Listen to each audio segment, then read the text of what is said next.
Hey everyone, I am Steve Rosenberg with Mynd Property Management, and I'm joined here today with Dan Hines, Regional Director of Sacramento Property Management. Dan, thanks for joining me. Appreciate it. Yeah, thanks for having me on. So what I'd like to talk about today is what are some things that will normally break in my rental home in Sacramento? What can I expect to go wrong, basically? It's not Sacramento specific, but I would say at some point, anything and everything can or will break.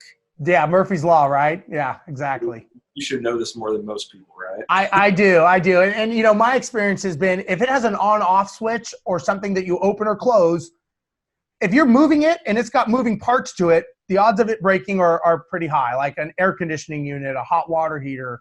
Obviously, you know, some things may break more, you know, down in Houston, Texas, air conditionings run, you know, 10 months a year, 24 hours a day. Those probably will break quicker than a heater would because they're not used as much. So in Sacramento, what are, you know, and I don't know if there are more common things or not, but what would you say are, you know, just some common things if I'm an investor that I need to maybe think about or put aside in contingency money to say, you know what, this probably may break, and what are some things that maybe I should look at that will give me indications that possibly it may break sooner than later? Yeah, HVAC is a big one. Okay. You know, our winters here in Sacramento, they do get chilly. Heaters are ran pretty frequently. And in summer times, you know, it's dry heat compared to Houston, but it gets hot. So yeah, I would say 8 months out of the year, there's some sort of a system, some sort of a fan is blowing. Stay up on your preventative maintenance. Don't just, don't assume that the filters are being changed. Set the expectation with your resident. The filters are supposed to be changed every 30 days or 90 days and assessed on the lease. Make sure that they know that, right? Water heaters can be a big one, depending on the age of it. Those can almost become predictable on when they'll start to go. Okay. And part of the problem is that, all of these things can be expensive, but, to your point around Murphy's Law, oftentimes when they break, it's at very inopportune times. So, Friday night on 4th of July weekend is when mine normally would break. Exactly. So anything that you can do to stay in front of that stuff, have reasonable expectations. If it's a 20-year-old unit, expect that, you're going to have some expenses. Expect that things are going to be going wrong. Right. Just plan for that stuff. Yeah. And, some things that also that a lot of people don't think about, and I'm curious your opinion, is, just little things like the flapper valve in the toilet, which causes the toilets to run, which is a high water bill. And all of a sudden the tenant's like, my water bill is through the roof. And it's because the seals or the flapper valves or the guts of the toilet are just old and not replaced. Do you find that as well, or anything like those? California, at least in Texas, I'll say the soil that the Hall of Texas sits on, it shifts. So you get foundation issues, which means doors don't close all the time correctly. I know you get earthquakes, obviously, in Sacramento, not as common, but that probably would not affect it as much. But anything like roof lines or any problems with that, or is that pretty standard as far as that goes? Yeah, you bring up a couple of interesting points. If you have some large trees around the property, definitely pay attention to the root lines. Okay. I've seen issues where if a plumber checks out, the local lines just inside the house, everything's fine. But as soon as you run a camera out to the driveway, it's root city, and that's all bad.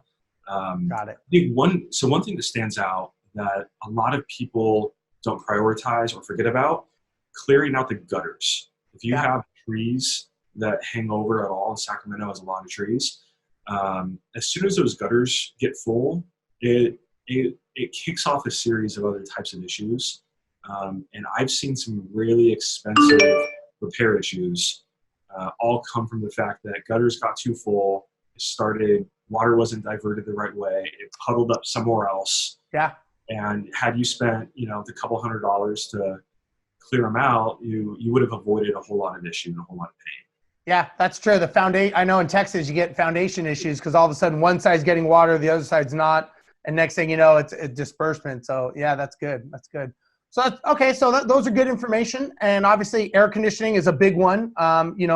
trees, roots, anything that has an on-off switch. And just like you said, I'll reiterate that, depends on the age of the unit. If something is 20 years old, you probably need to put some money away in a contingency and know that the odds of it breaking are pretty high. Or if you lived in the house and you always had to jiggle the handle on something, and then a tenant moves in and then they break it, and you're like, why didn't they just jiggle the handle like I did for the last 20 years? That doesn't work, because you're running a business and it's not the way that you would do it. And they always say, well, it always worked for me. That's always what I used to hear, is it worked when I lived there. It's like, well, you're not living there anymore, and they don't know the hop, skip, and a jump of how to turn something on.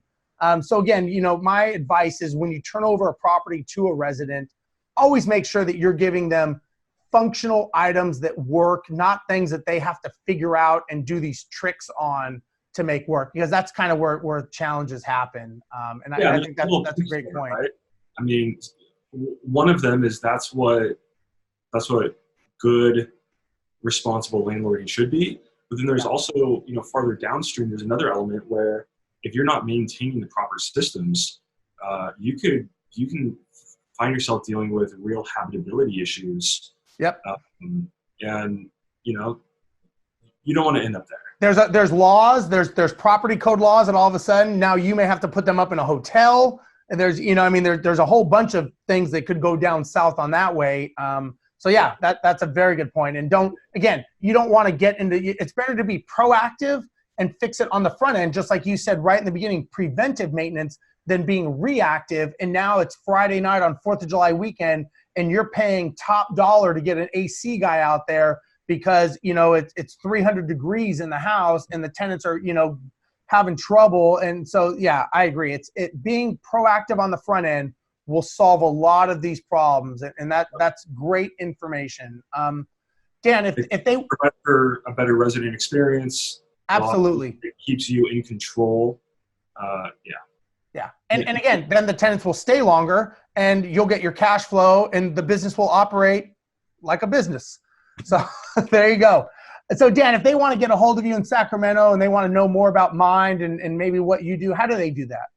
Yeah, go to our website. It's mynd.co. So it's mynd.co.